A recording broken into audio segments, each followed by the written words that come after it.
이 밤 조선의 모든 것을 걸고 그들은 도망쳤습니다. 신분의 벽, 금지된 사랑, 이 모든 것을 뒤로 한 채 과연 운명을 넘어 자유를 찾을 수 있을까요? 초가을 아침 고씨 양반가의 안채는 아직 서늘한 기운이 감돌았습니다. 창호지 문틈으로 스며드는 햇살이 이화의 희미한 그림자를 길게 늘어뜨렸습니다. 그녀는 고요히 앉아 시어머니 최씨 부인의 아침 수발을 들 준비를 했습니다. 붓으로 정성껏 먹을 갈고 찻잔을 따뜻하게 데워놓는 손길은 익숙하고도 기계적이었습니다. 매일 반복되는 이 단조로운 일상은 이화의 숨통을 조여오는 무거운 돌 같았습니다. 혼이 난 지 3년 만에 남편 고명수를 여의고 어린 나이에 과부가 된 이화에게 세상은 회색빛으로 변해버렸습니다. 이화야, 아직도 그리 멍하니 앉아 있느냐? 어서 시어미의 아침물을 준비해야지. 사랑채에서 들려오는 최씨 부인의 목소리는 차갑고 엄했습니다. 이화는 깜짝 놀라 허리를 고추 세우며 재빨리 부엌으로 향했습니다. 뜨거운 물을 길어 올리고 조심스럽게 그릇에 담는 동안에도 그녀의 마음은 늘 불안했습니다. 이 집안의 모든 시선은 과부의 몸가짐과 행실을 감시하는 듯 느껴졌습니다. 이화는 품속에 간직한 낡은 자수주머니를 습관적으로 어루만졌습니다.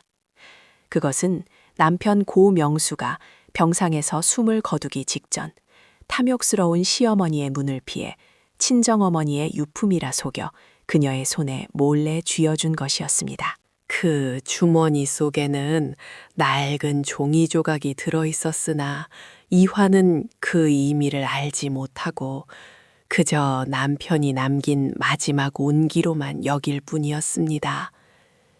부엌문을 나서던 이화의 눈에 마당 한편에서 땔탑 나르는 강무의 모습이 들어왔습니다. 거친 삼배옷 위로 땀방울이 송골송골 맺혀 있었지만 그의 표정은 늘 그렇듯 묵묵했습니다. 강무는 이화와 눈이 마주치자 살짝 고개를 숙였습니다. 이화는 그저 서둘러 발걸음을 옮기려 했으나 강무가 그녀를 멈춰 세웠습니다. 아가씨, 혹 심려가 깊으십니까? 안색이 좋지 않으십니다. 낮고 조심스러운 목소리였습니다. 강무는 망설이는 듯 하더니 품속에서 작은 보따리를 꺼내 들었습니다. 마른 풀잎 몇 개와 뿌리가 섞인 약초였습니다. 어제 산에서 꺾어온 것입니다. 심신을 다스리는데 효험이 있다고 하여 혹 차로 달여 드시면 마음이 조금은 편해지실까 하여 그럽니다. 따뜻한 온기가 낯설게 이화의 가슴을 스쳤습니다. 이 집안 누구도 그녀에게 이리 인간적인 위로를 건넨 이는 없었습니다. 강무의 깊고 그윽한 눈빛은 그녀의 메마른 마음에 작은 샘물처럼 스며들었습니다. 이화는 순간 아무 말도 할 수 없었습니다. 그저 떨리는 손으로 약초 보따리를 받아들였습니다. 그의 손가락이 스치는 찰나의 접촉에서 이화는 억눌린 감정의 파동을 느꼈습니다. 그것은 마치 금지된 달콤함 같았습니다. 이화는 고개를 끄덕이며 짧게 감사 인사를 전하고는 서둘러 자리를 피했습니다. 그녀의 가슴 속에서는 알 수 없는 불안감과 함께 묘한 애틋함이 피어났습니다. 최씨 부인의 방에 들어서자마자 매서운 눈초리가 이화에게 박혔습니다. 최씨 부인은 이화의 손에 들린 약초 보따리를 보며 미간을 찌푸렸습니다. 그것이 무엇이냐? 감히 천한 머슴과 시시덕거린 것이냐? 최씨 부인의 날카로운 질문에 이화는 몸을 움츠렸습니다. 아닙니다, 어머님. 그저 강무가 몸이 좋지 않아 보여 산에서 꺾어왔다기에 입 바른 소리 마라. 과부의 몸으로 사내와 눈길을 섞는 것만으로도 가문의 명예를 더럽히는 일이다. 내 남편이 죽은 지 얼마 되지도 않았다.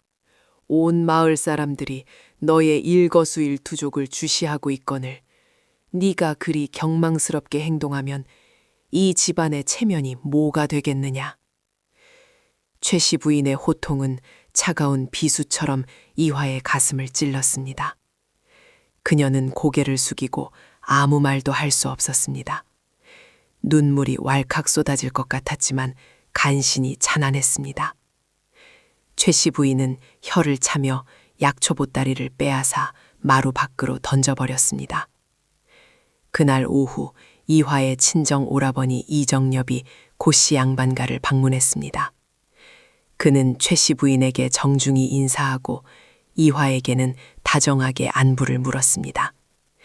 그러나 그의 말 속에는 역시나 무거운 훈계의 그림자가 드리워져 있었습니다. 매제와 같은 훌륭한 분을 잃으신 누이의 슬픔이야 오죽하겠습니까만 부디 정신을 가다듬으십시오. 여인의 정절은 그 무엇과도 바꿀 수 없는 덕목이니 누이의 행동 하나하나가 저희 가문의 이름에도 영향을 미친다는 것을 잊지 마십시오. 부디 슬픔에 잠겨 계시더라도 가문의 명예를 저버리는 일은 없으셔야 할 것입니다. 이정엽은 이화가 잘 지내기를 바라는 듯 말했지만 그 속내는 최씨 부인의 말과 크게 다르지 않았습니다. 이화는 오라버니의 말에서 벗어날 수 없는 굴레를 다시금 확인했습니다. 가족마저도 그녀의 개인적인 슬픔보다는 가문의 체면과 정절을 우선시하는 현실이 그녀를 더욱 외롭게 만들었습니다. 이화는 그저 고개를 끄덕이며 그의 말을 경청할 수밖에 없었습니다. 그녀의 마음속 깊은 곳에서는 무언가 뜨거운 것이 꿈틀거렸으나 밖으로 드러낼 용기는 아직 없었습니다. 저녁 무렵 마을의 박사또가 예고 없이 고씨 양반가를 찾아왔습니다. 마을 잔치에 쓸 물품을 의논한다며 찾아왔지만 그의 시선은 시종일관 이화에게 머물렀습니다. 박사또는 기름진 얼굴에 노골적인 미소를 띠고 이화의 뒷모습을 훑어보았습니다. 그는 최씨 부인과 대화를 나누는 틈틈이 이화에게 추파를 던지듯 빤히 응시했습니다. 이화는 그의 시선이 불쾌하고 역겹게 느껴졌습니다. 마치 짐승의 먹잇감을 보는 듯한 탐욕스러운 눈빛이었습니다. 그는 최씨 부인에게 고 명스나리께서 남기신 재산이 만만치 않다고 들었습니다. 허나 가문을 이끌 사내가 없으니 위태롭지 않겠습니까? 부인의 고운 며느리의 그 재산까지 참으로 탐나는군요. 라며 비릿한 농을 던졌습니다. 최씨 부인은 박사또의 말에 애매한 미소를 지었지만 이화는 그의 말에 숨겨진 불순한 의도를 직감했습니다. 그녀는 불안감에 온몸이 떨렸지만 이 자리에서 감히 불쾌함을 드러낼 수는 없었습니다. 박사또는 이화의 수줍은 듯한 모습을 보며 더욱더 만족스러운 미소를 지었습니다. 그는 그녀를 향한 자신의 욕망을 숨기지 않았습니다. 어둠이 내린 안채에 홀로 남은 이화는 차가운 방바닥에 앉아 멍하니 밤하늘을 올려다보았습니다. 밤하늘의 달은 그녀의 처량한 신세와는 다르게 너무나도 밝게 빛나고 있었습니다. 그녀는 낮에 강무가 건넨 약초보따리를 떠올렸습니다. 비록 최씨 부인에게 던져졌지만 그 순간의 따뜻함만은 그녀의 마음속에 또렷이 남아 있었습니다. 자신을 억압하는 모든 시선 속에서 강무의 작은 위로는 그녀에게 숨 쉴 틈을 주었습니다. 그러나 동시에 그 위로는 더 큰 위험을 불러올 수도 있다는 불안감이 엄습했습니다. 이화는 차가운 바람에 흔들리는 작은 촛불처럼 위태로웠습니다. 그러나 그녀의 깊은 눈동자 속에는 겉으로 드러나지 않는 강인한 의지와 이 굴레에서 벗어나고 싶은 자유에 대한 간절한 갈망이 미약하게 남아 빛나고 있었습니다. 그녀는 한숨을 내쉬며 굳게 입술을 깨물었습니다. 이대로 주저앉아 있을 수는 없다고 그녀의 마음속 깊은 곳에서 작게 외치는 소리가 들리는 듯 했습니다. 늦가을 밤 싸늘한 바람이 고씨 양반과 부엌 뒤뜰의 감나무 가지를 흔들었습니다. 2주일 전 강무가 건넸던 약초의 따뜻함은 이미 사라진 지 오래였지만 그 순간의 희미한 온기는 이화의 메마른 마음에 작은 불씨처럼 남아 있었습니다. 그녀는 최씨 부인의 매서운 감시와 박사또의 끈적한 시선, 오라버니 이정엽의 차가운 훈계 속에서 점점 더 깊은 수렁으로 빠져드는 듯했습니다. 하지만 이화의 눈빛은 더 이상 절망에 갇히지 않았습니다. 그녀의 마음속 깊은 곳에서 꿈틀대던 작은 외침은 이제 굳은 의지가 되어 그녀를 이끌고 있었습니다. 잠 못 드는 밤, 이화는 이불을 박차고 조심스럽게 안방을 나섰습니다. 달빛 아래 고요히 잠든 집은 그녀의 답답한 마음과는 대조적이었습니다. 그녀는 마치 홀린 듯 부엌 뒤뜰로 향했습니다. 찬 공기가 배부 깊숙이 스며들었지만 오히려 정신이 또렷해지는 기분이었습니다. 그곳에는 어두운 그림자처럼 강무가 서 있었습니다. 그는 낡은 연장을 손에 든 채 묵묵히 마당 한편에 쌓인 땔감을 정리하고 있었습니다. 강무님, 이화의 목소리는 달빛처럼 가녀리게 흩어졌습니다. 강문행은 화들짝 놀라며 손에 들린 연장을 떨어뜨릴 뻔했습니다. 그는 이화를 발견하고는 깊게 고개를 숙였습니다. 아가씨, 이 밤중에 어인 일이십니까?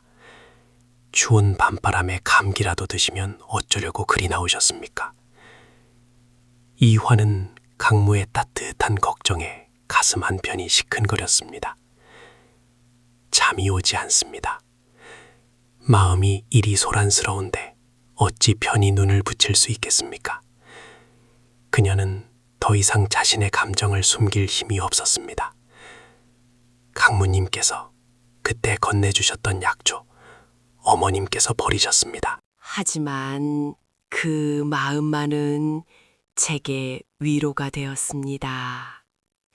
강무는 천천히 고개를 들었습니다.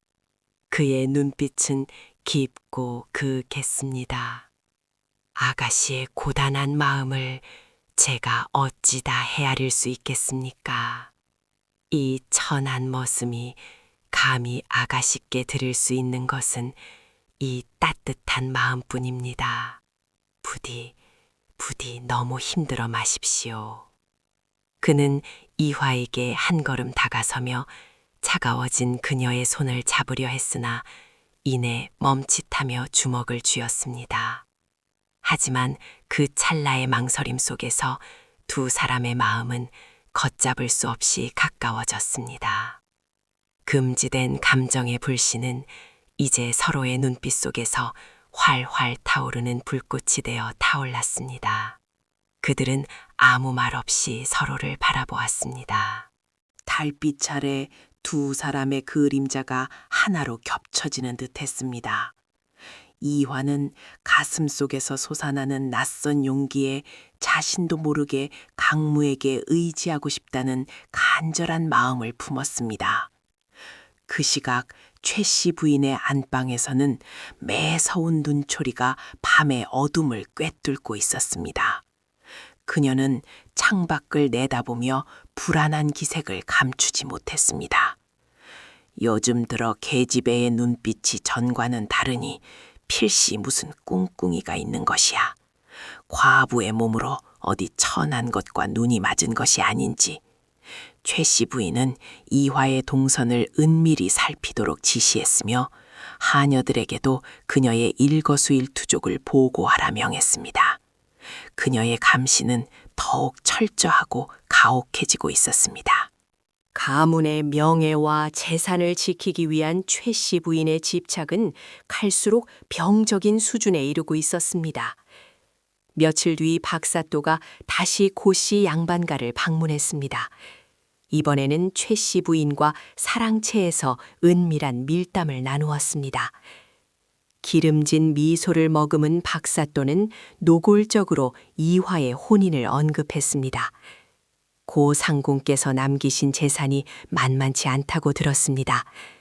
허나 아가씨께서 홀로 지내시기에는 이 마을이 너무도 험한 곳이 아니겠습니까? 최 씨 부인 단도직적으로 말씀드리지요. 과부 혼자 그 많은 재산을 지키기엔 이 마을이 너무 험하지 않습니까? 이화 아가씨를 제 수청을 드는 첩실로 내어 주십시오. 제가 이 댁의 든든한 뒷배가 되어 관아의 세금 추궁이나 크고 작은 치부들을 모두 덮어드릴 터이니 양가 모두에게 이로운 일이 아니겠습니까? 최 씨 부인은 박사또의 제안에 처음에는 망설이는 듯했습니다. 과부의 몸으로 재혼하는 것은 가문의 명예에 흠이 될 터였습니다. 하지만 박사또의 권세와 재산을 생각하니 이는 이화를 통제하고 가문의 부를 지킬 절호의 기회처럼 여겨졌습니다. 아가씨는 아직 망극한 일을 당한 몸인데 쉽지 않을 것입니다. 허나 사또나리께서 그리 말씀하시니 제가 잘 설득해 보겠습니다. 최 씨 부인의 입가에는 비열한 미소가 번졌습니다. 그녀는 이화의 행복보다는 가문의 안위와 자신의 이득만을 계산하고 있었습니다. 이화의 삶은 또 다른 굴레에 갇힐 위기에 처했습니다. 그로부터 며칠 후 고씨 양반가에는 난생 처음 보는 손님이 찾아왔습니다. 바로 은월이라는 여인이었습니다. 그녀는 산골 마을의 약초꾼이라고 자신을 소개했으며 꽤나 먼 곳에서 왔다고 했습니다. 은월은 낡았지만 깨끗한 옷차림에 야무진 인상을 하고 있었습니다. 이화는 부엌에서 찬물을 길어다 주는 길에 은월을 마주했습니다. 은월은 이화의 슬픔이 서린 눈빛을 한눈에 알아본 듯 했습니다. 이댁 아가씨는 안색이 좋지 않으십니다. 혹 심려가 깊으신가요? 은월의 목소리는 차분했지만 묘하게 이화의 마음을 흔들었습니다. 저잣거리에서는 온갖 이야기가 무성하지요. 험한 세상이라 해도 때로는 그 속에서 새로운 길을 찾는 이도 있더군요. 멀리 떠나려는 이들에게는 희망이, 머무르려는 이들에게는 용기가 필요한 법입니다. 은월은 바깥 세상 소식을 전하며 이화에게 낯선 희망의 씨앗을 심어주었습니다. 그날 저녁 이화는 은월에게 알 수 없는 이끌림을 느꼈습니다. 그녀는 은월에게 자신의 유일한 위안이자 어머니의 유품인 자수주머니를 보여주었습니다. 이것이 친정어미의 유품으로 위장해 부군께서 남기신 마지막 물건입니다. 이 주머니를 보면 그 온기가 곁에 있는 듯합니다. 은월은 자수주머니를 받아 조심스럽게 살펴보았습니다. 그녀의 손길은 섬세했고 눈빛은 예리했습니다. 주머니 안에서 낡은 종이 조각이 언뜻 비치자 은월의 눈이 가늘어졌습니다. 아가씨, 이 종이 조각은 단순한 그림이 아닙니다. 아가씨의 부군이신 고 명수나리께서는 과거 제 목숨을 구해주신 큰 은인이십니다. 나리께서는 자신이 떠난 뒤 탐욕스러운 가문 사람들로부터 아가씨가 겪을 고초를 예견하시고 만약의 사태를 대비해 비상금과 피난처를 마련해 두셨습니다. 그리고 제게 은밀히 아가씨를 지켜달라 당부하셨지요. 이 지도가 바로 그곳으로 향하는 길입니다. 이화의 마음속에는 알 수 없는 기대와 함께 새로운 불안감이 파도처럼 밀려왔습니다. 늦가을 차가운 바람이 고씨 양반가의 안채를 휘감았습니다. 창문 틈새로 스미는 한기가 이화의 얇은 옷깃을 파고들었습니다. 며칠 전 은월이 남긴 알 수 없는 말과 자수주머니 속 종이 조각에 대한 의문은 이화의 마음속에 또 다른 파문을 일으켰습니다. 그날 밤이 깊어가도록 이화는 잠 못 이루었습니다. 최씨 부인의 감시는 갈수록 노골적으로 변해갔습니다. 어느 날 이화가 잠시 부엌에 간 사이 최씨 부인이 하녀들을 이끌고 이화의 방으로 들이닥쳤습니다.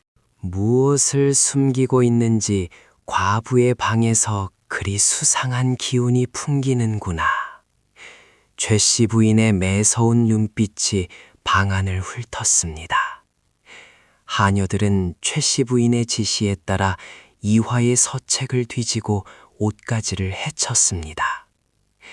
이화가 부랴부랴 방으로 돌아왔을 때 이미 방은 난장판이 되어 있었습니다. 최씨 부인은 이화의 몸을 훑어보며 섬뜩한 미소를 지었습니다. 그 천한 머슴 강무와 감히 무슨 짓을 꾸민 것이냐? 내 품속에 숨긴 것이 무엇인지 이 어미에게 보이지 못할까? 최씨 부인의 손이 이화의 품속에 있는 자수주머니를 향했습니다. 이화는 본능적으로 주머니를 움켜쥐었으나 최씨 부인의 힘을 이기지 못하고 결국 주머니를 빼앗기고 말았습니다. 최씨 부인은 주머니 속을 뒤져보았으나 낡은 종이 조각을 대수롭지 않게 여겼습니다. 그녀의 관심은 오직 강모와의 관계에 대한 추궁이었습니다. 네 년이 감히 이 집안의 명예를 땅에 떨어뜨릴 셈이냐? 과부의 몸으로 사내를 탐하다니 죽은 남편의 얼굴에 먹칠을 하는 것이 아니냐? 최씨 부인의 고함은 이화의 귓가를 때렸습니다. 이화는 바닥에 주저앉아 눈물만 흘렸습니다. 그녀의 심장은 절망과 분노로 찢어지는 듯 했습니다. 그로부터 며칠 후 고씨 양반가에는 다시 박사또의 방문이 있었습니다. 이번에는 사랑채가 아닌 안채의 대청에까지 발걸음을 들였습니다. 그의 얼굴에는 지난번보다 더욱 기름진 미소가 가득했습니다. 최씨 부인과 이정엽이 자리한 가운데 박사또는 이화에게 대놓고 재혼 이야기를 꺼냈습니다. 아가씨께서는 홀로 지내시기에는 너무도 외로워 보입니다. 제가 아가씨의 외로움을 달래주고자 하오니 부디 제 진심을 받아주십시오. 이화 아가씨를 제 첩실로 드리기로 최씨 부인과 뜻을 모았습니다. 제가 이 댁의 든든한 뒷배가 되어 가문을 보살필 터이니 이리 연을 맺는 것이 마땅한 도리가 아니겠습니까? 박사또의 말은 통보나 다름없었습니다. 이화는 숨이 막히는 듯했습니다. 그녀는 고개를 들어 박사또를 똑바로 바라보았습니다. 역겨움과 함께 깊은 모멸감이 치밀어 올랐습니다. 그가 자신을 사람이 아닌 재물로 여기고 있다는 것을 분명히 느꼈습니다. 이화는 떨리는 목소리로 거부의 뜻을 밝히려 했으나 최씨 부인이 단호하게 그녀의 말을 끊었습니다. 사또나리께서는 그리 염려하시지 마십시오. 이화는 아직 어려 세상을 잘 모르니 제가 잘 타이르겠습니다. 이 집안의 안위를 위해서는 사또나리의 제안이 가장 옳으니 아가씨 또한 따르는 것이 도리일 것입니다. 최씨 부인은 이화의 의지는 아랑곳하지 않고 박사또의 손을 잡으려 했습니다. 이화는 그 광경에 절망했습니다. 그녀는 마지막 희망을 품고 친정 오라버니 이정엽에게 시선을 던졌습니다. 오라버니, 부디 저를 좀 살려주십시오. 그자의 첩실로 들어가는 것은 저에게 죽음과 다름없습니다. 이화의 간절한 호소에 이정엽은 잠시 망설이는 듯 했으나 곧 차가운 얼굴로 고개를 저었습니다. 누이야, 어찌 그런 망발을 하는 것이냐. 박사또 나리께서 이 집안의 뒷배가 되어주시겠다는데 어찌 거스를 수 있겠느냐. 과부의 정절도 중요하나 가문이 몰락할 위기에 처했거늘 헛된 고집 피우지 말고 시어머님 말씀대로 따르는 것이 옳을 것이다. 과부의 몸으로 일이 나서는 것 자체가 경망스러운 일이니 부디 시어머님 말씀대로 따르는 것이 옳을 것이다. 이정엽의 말은 차가운 비수가 되어 이화의 가슴을 깊숙이 찔렀습니다. 친정 오라버니마저 자신을 외면하자 이화는 세상에 홀로 남겨진 듯한 고립감을 느꼈습니다. 그녀의 눈빛은 절망과 함께 알 수 없는 분노로 타올랐습니다. 그날 밤 이화는 차가운 방바닥에 앉아 끊임없이 눈물을 흘렸습니다. 그때 누군가 조심스럽게 방문을 두드렸습니다. 은월이었습니다. 그녀는 작은 탕약을 들고 이화의 방으로 들어왔습니다.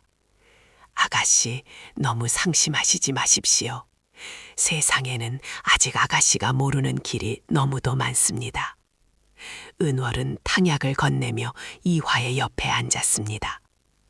그녀의 따뜻한 시선은 이화의 메마른 마음에 위로를 주었습니다. 저잣거리에는 온갖 사람들의 이야기가 넘쳐나지요.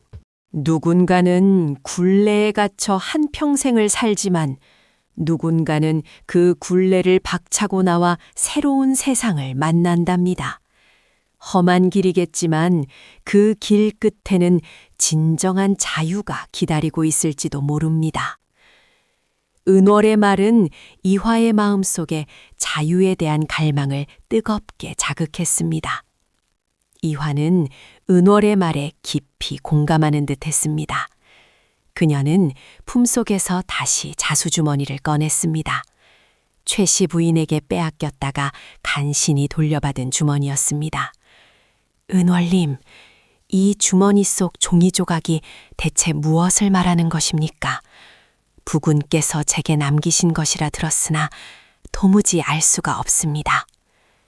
이화의 물음에 은월은 주머니 속 낡은 종이 조각을 다시 꺼내들었습니다. 흐릿한 그림과 알 수 없는 기호들로 가득한 종이를 가만히 들여다보던 은월의 눈빛이 깊어졌습니다. 아가씨, 이 종이 조각은 단순한 그림이 아닙니다. 아가씨의 부군이신 고 명수나리께서는 과거 제 목숨을 구해주신 큰 은인이십니다. 나리께서는 자신이 떠난 뒤 탐욕스러운 가문 사람들로부터 아가씨가 겪을 고초를 예견하시고 만약의 사태를 대비해 비상금과 피난처를 마련해 두셨습니다. 그리고 제게 은밀히 아가씨를 지켜달라 당부하셨지요. 이 지도가 바로 그곳으로 향하는 길입니다. 은월의 말에 이화의 눈이 휘둥그레졌습니다.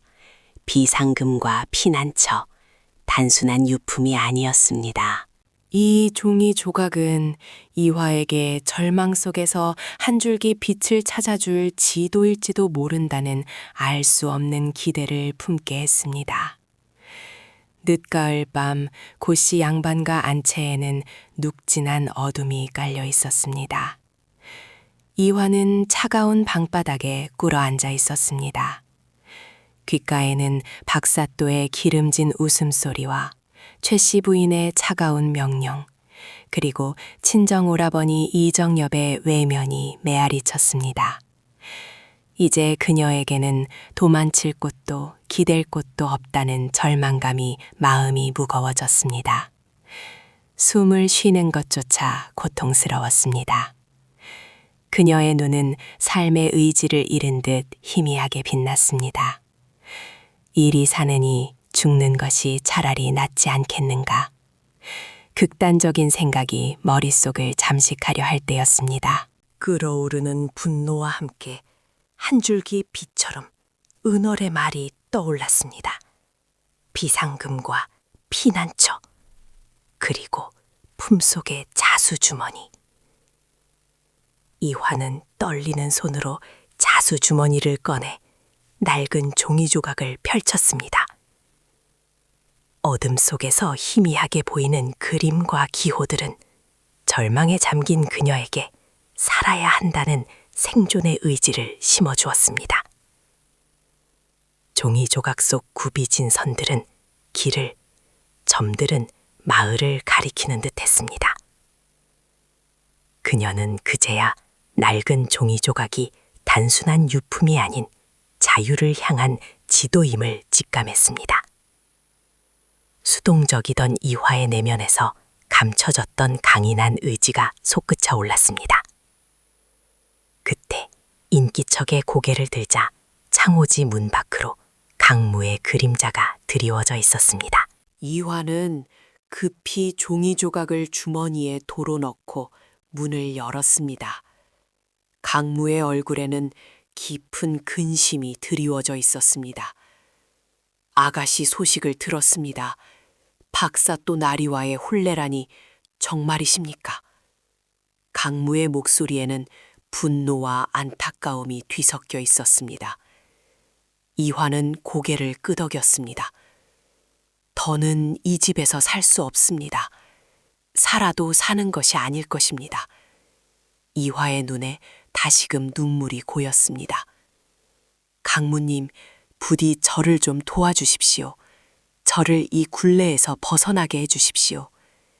이화의 필사적인 눈빛에 강무는 한치의 망설임도 없이 대답했습니다.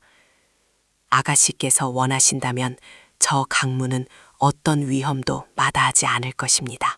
죽음이 기다린다 해도 그리할 것입니다. 그의 목소리에는 변치 않을 굳건한 약속이 담겨 있었습니다.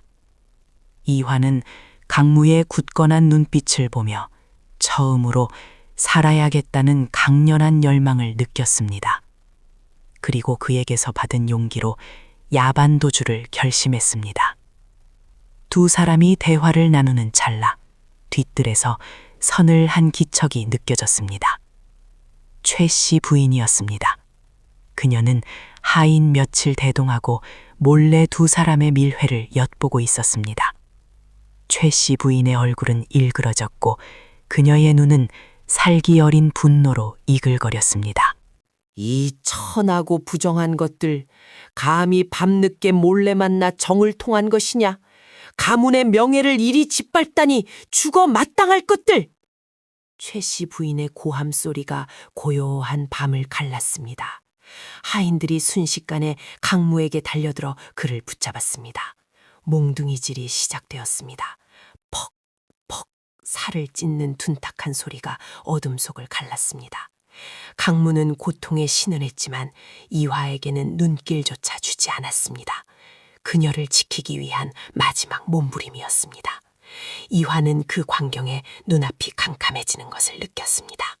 매번 억압받고 순종했던 자신을 뒤흔드는 거대한 분노가 치솟았습니다. 이대로는 안 된다. 더 이상 이렇게 살 수 없다. 이화는 몽둥이질을 멈추기 위해 필사적으로 외쳤습니다. 멈추십시오. 어머님, 제발 강무님을 도와주십시오. 이화는 매질당하는 강무에게 달려가 그의 몸을 감싸 안았습니다. 몽둥이가 등줄기에 떨어졌지만 그녀는 아픔을 느낄 새도 없었습니다.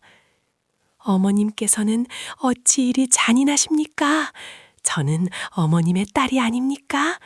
정녕 저를 사지에 밀어넣고 강무님마저 죽이려 하십니까? 이화의 목소리는 떨렸지만 그 속에는 이전에는 없던 단호함과 분노가 서려 있었습니다. 최 씨 부인은 경악한 표정으로 이화를 바라보았습니다. 이제껏 순종하기만 하던 며느리의 파격적인 반항이었습니다. 감히 이 어미에게 대드는 것이냐, 네 인연을. 최씨 부인이 손을 들어 이화의 뺨을 내려치려 했습니다. 하지만 이화는 움츠러들지 않았습니다. 오히려 눈을 똑바로 뜨고 최씨 부인을 노려보았습니다. 저는 이 혼례를 치르지 않을 것입니다. 저의 삶은 제가 선택할 것입니다. 이화의 선언은 차가운 밤공기를 찢는 칼날 같았습니다.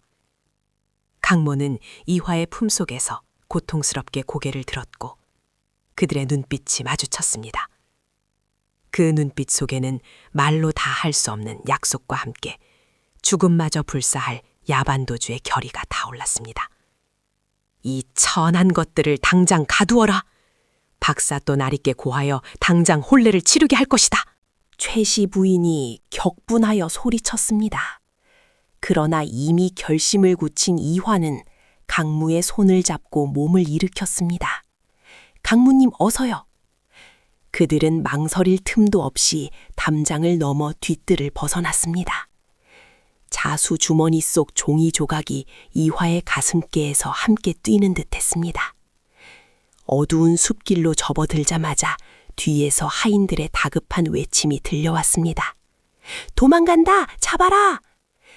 최씨 부인의 호통 소리와 함께 추격자들의 발소리가 점점 가까워져 왔습니다. 이화와 강무는 뒤를 돌아볼 겨를도 없이 달렸습니다.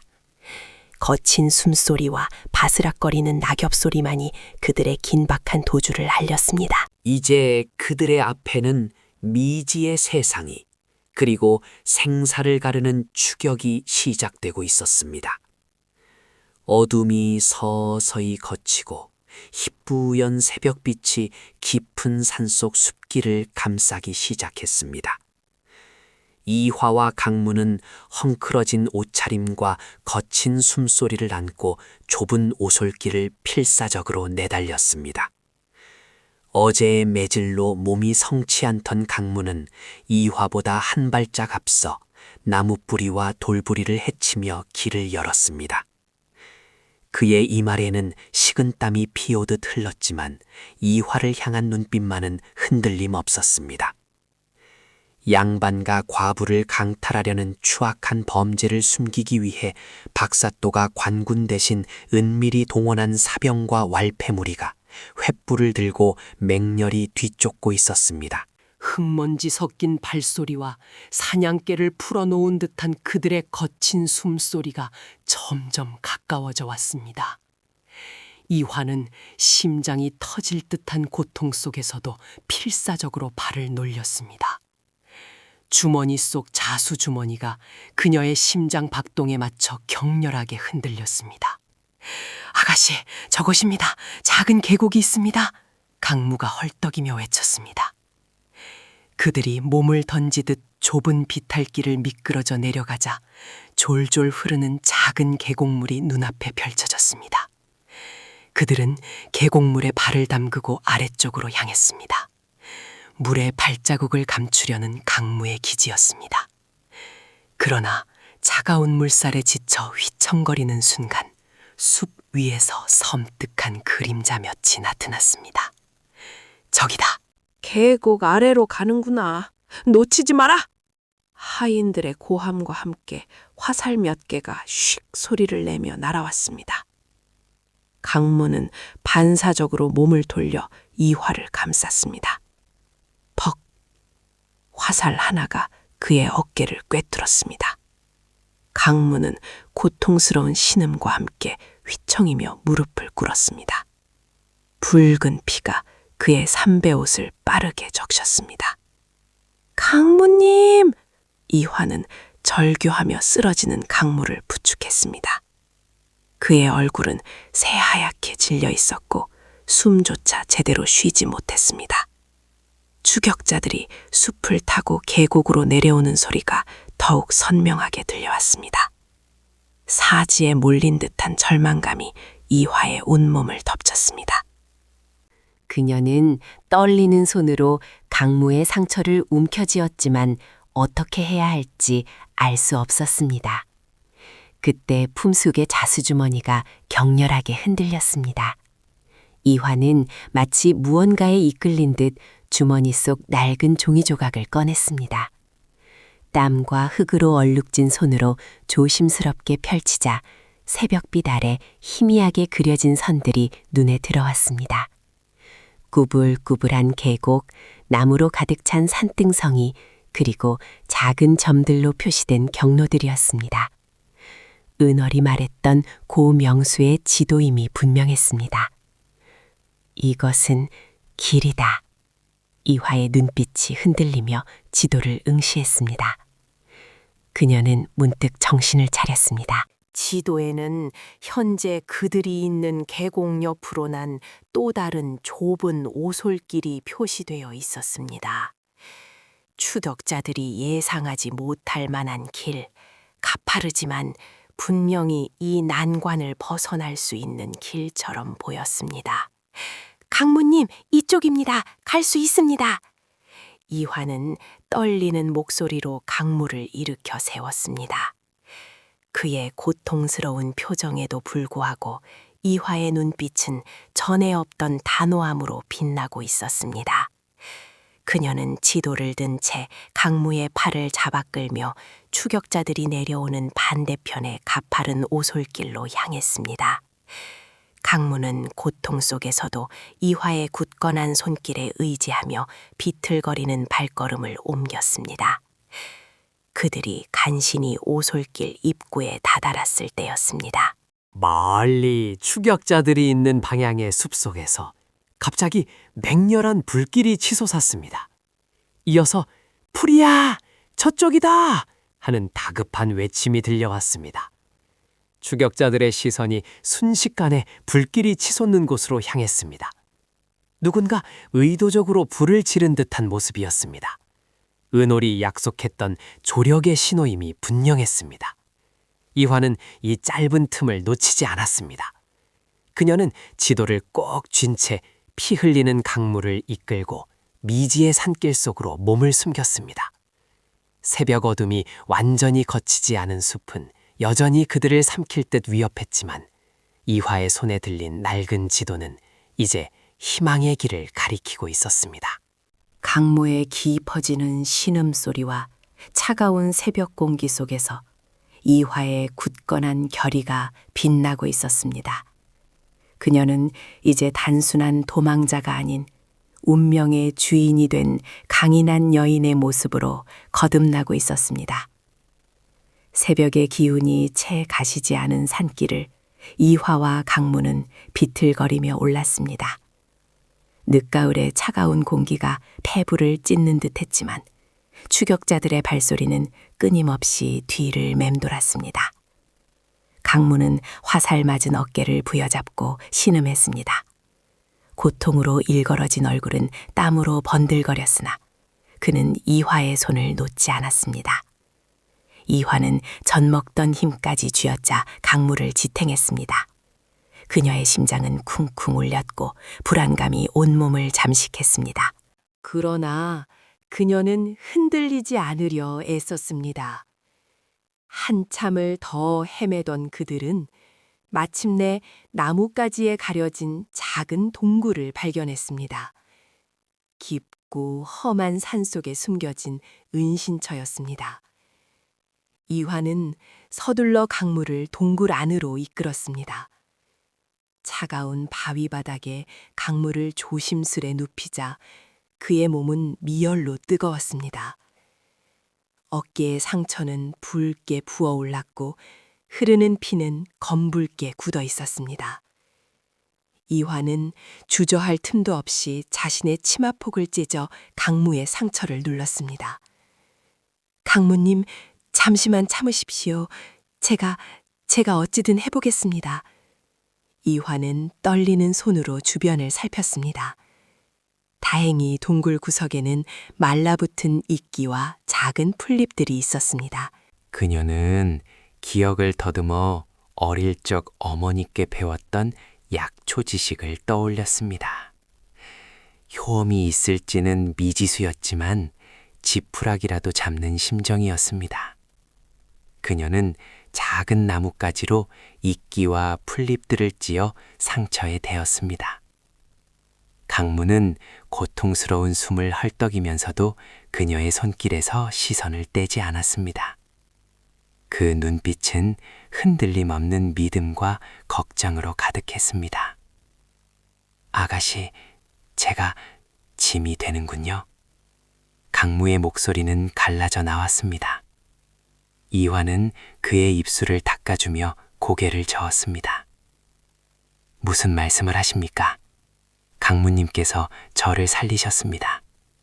제가 강무님을 홀로 둘리 만무합니다. 그녀의 말에 강무의 눈에 옅은 미소가 번졌습니다. 그의 손이 미약하게 이화의 손을 감쌌습니다. 그 짧은 접촉에서 이화는 강무의 깊은 진심을 느꼈습니다. 그리고 그 순간 동굴 밖에서 날카로운 사냥개의 짖는 소리가 들려왔습니다. 곧이어 거친 발소리와 하인들의 목소리가 동굴 입구 가까이 다가왔습니다. 이쪽으로 향한 발자국이 희미하게 남아있구나. 어서 찾아라. 최씨 부인 하인들과 박사또 하인들의 목소리였습니다. 이화는 강무를 감싸 안듯 몸을 숙였습니다. 강무는 고통 속에서도 필사적으로 숨을 죽였습니다. 숨소리조차 들리지 않도록 심지어 심장 소리마저 멎기를 바라는 듯 했습니다. 추격자들의 발소리가 동굴 입구를 스쳐 지나갔습니다. 바로 밖에서 들리는 듯한 가까운 소리였습니다. 간신히 위기를 모면한 듯 했습니다. 그들은 미동도 하지 않고 한참을 더 기다렸습니다. 이윽고 발소리가 멀어지는 것을 확인하고 나서야 이화는 겨우 긴 한숨을 내쉬었습니다. 이화는 조심스럽게 자수 주머니 속의 지도를 꺼냈습니다. 한낮의 햇살이 희미하게 동굴 안으로 스며들어 지도를 비추었습니다. 구불구불한 선들과 알 수 없는 기호들이 눈에 들어왔습니다. 이화는 은월이 말했던 고 명수의 비상금과 피난처를 떠올리며 지도를 자세히 살폈습니다. 그리고 마침내 지도의 한쪽 구석에서 숨겨진 표식을 발견했습니다. 다른 선들과는 다르게 아주 작게 그려진 마치 암호와도 같은 표식이었습니다. 그것은 단순한 길이 아닌 고 명수의 비상금이 숨겨진 최종 피난처로 향하는 마지막 단서임을 확신할 수 있었습니다. 그녀는 지도를 보며 고 명수가 자신을 위해 남겨둔 희망의 전언에 읽는 듯 했습니다. 강무님, 찾았습니다. 마지막 길입니다.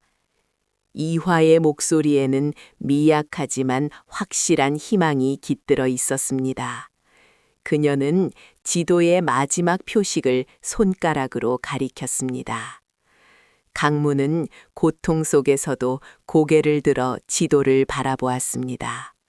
그의 눈빛에도 희망의 불꽃이 일렁였습니다. 그러나 그들의 몸은 이미 한계에 다다라 있었습니다.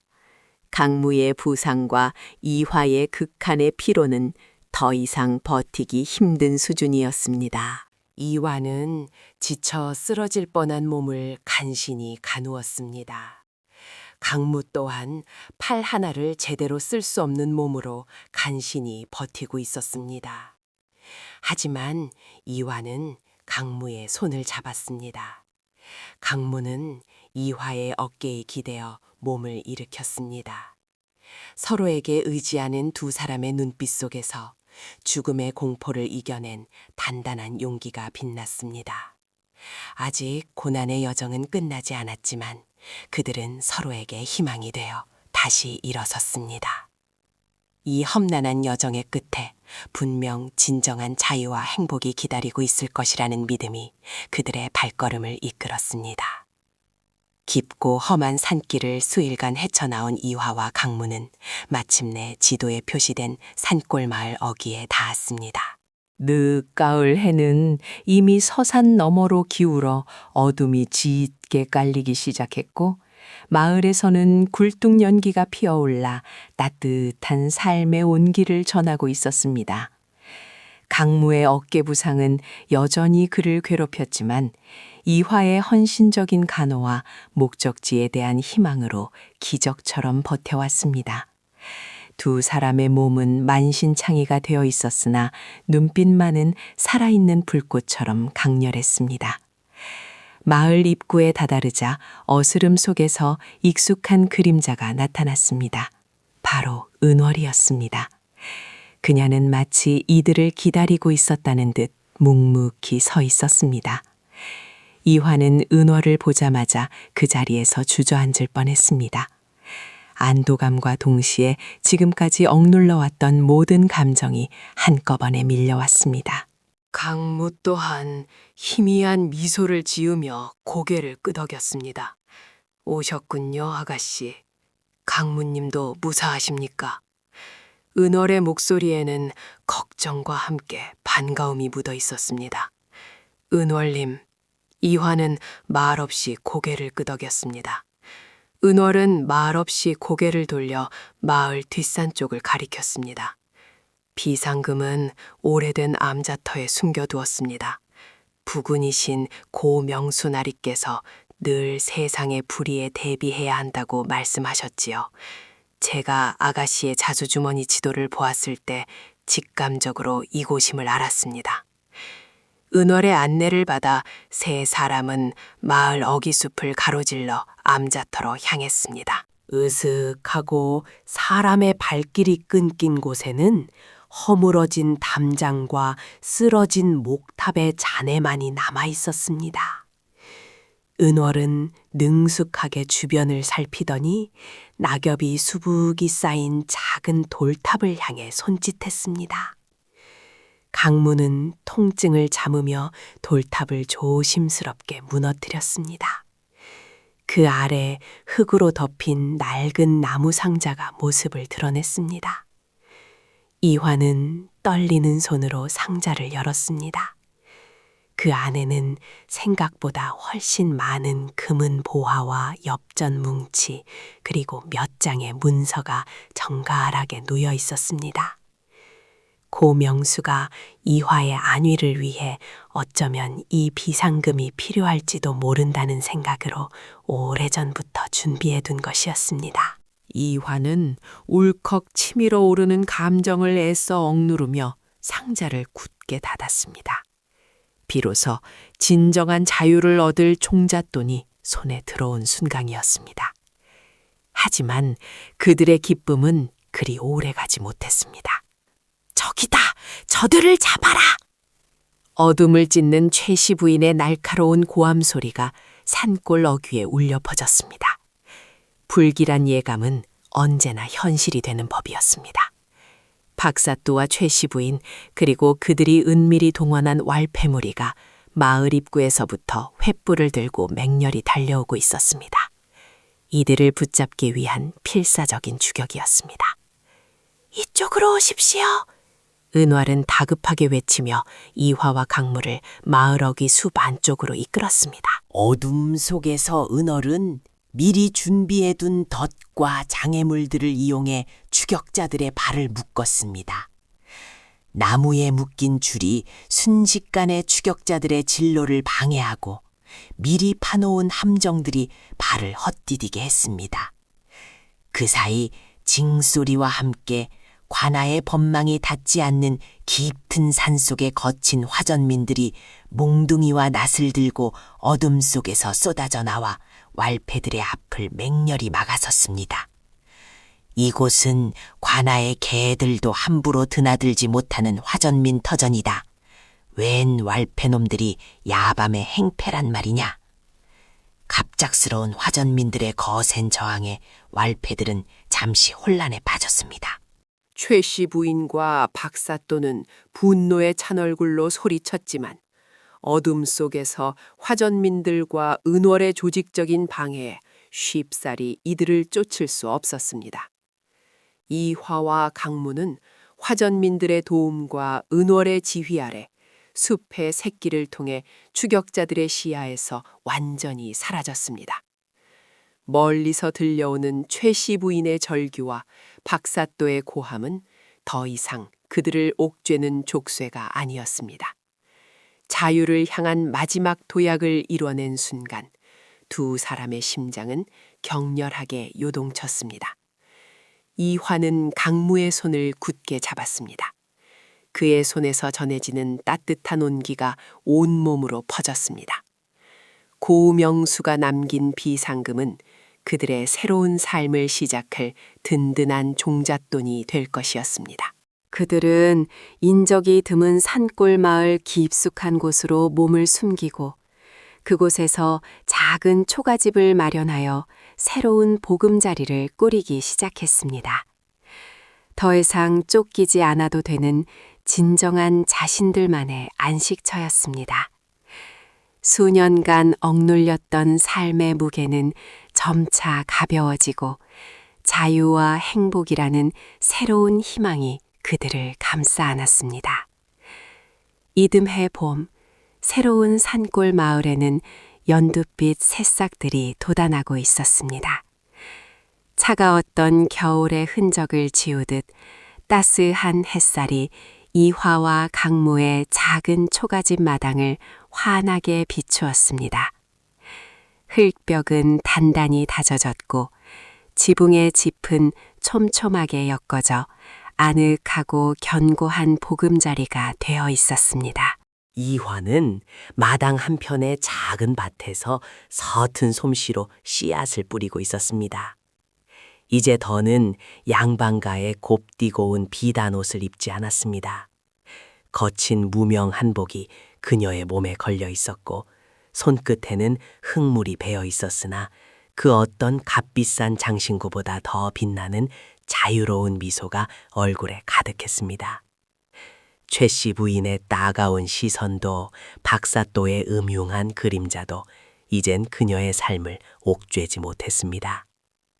매일 아침 떠오르는 해를 보며 이화는 비로소 자신이 살아있음을 느꼈습니다.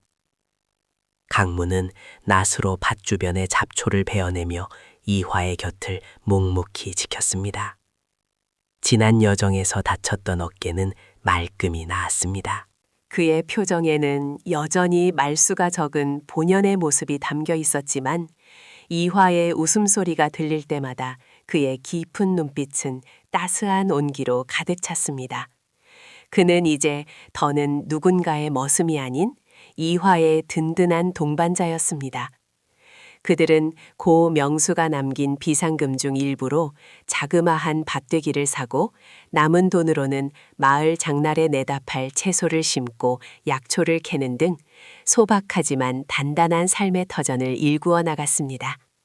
어느 화창한 장날 이화는 바구니 가득한 약초와 직접 기운 채소를 들고 강무와 함께 마을 장터로 향했습니다.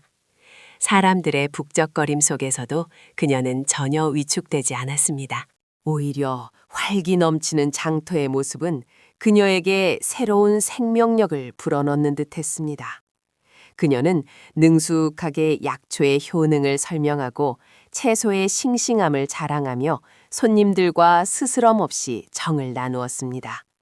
더는 과부의 정절이라는 굴레에 갇히거나 신분의 족수에 묶여 숨죽여 살 필요가 없었습니다.